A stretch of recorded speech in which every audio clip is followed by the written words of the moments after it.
கடல் ஆரம்பம், அது மாதிரி திருச்சிற்றம்பலம் போன்ற படங்களை தனுஷ் கூட ஒர்க் பண்ணியிருப்பார். ஸோ அந்த படமும் வந்து வித்தியாசமாக இருக்குது, வித்தியாசமாக இருந்ததுன்னு எல்லாத்துக்குமே தெரியும்.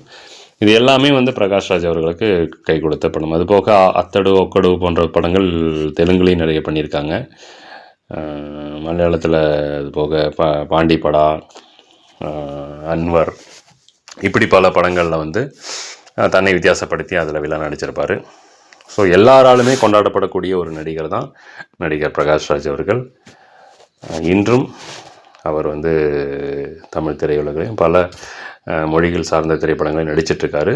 அது படமும் வெற்றி அடைஞ்சிட்ருக்குது. ஸோ இன்னும் பல படங்கள் அவர் இருக்கும் வரை பல படங்களை அவர் தர வேண்டும் தமிழ் திரையுலகிற்கும் சரி, இந்திய திரையுலகிற்கும் அப்படிங்கிறத சொல்லிக்கலாம். அவருடைய கலை பயணம் தொடரட்டும் அப்படிங்கிறது இந்த டைமில் வாழ்த்துறோம். உங்களுக்கு பிரகாஷ் ராஜ் அவர்கள் நடித்த திரைப்படங்கள் எது ரொம்ப பிடிக்கும், நேயர்களுக்கு எது ரொம்ப பிடிக்கும் அப்படிங்கிறத நீங்கள் எங்களுக்கு கமெண்ட் செக்ஷன் மூலமாக பதிவு பண்ணலாம்.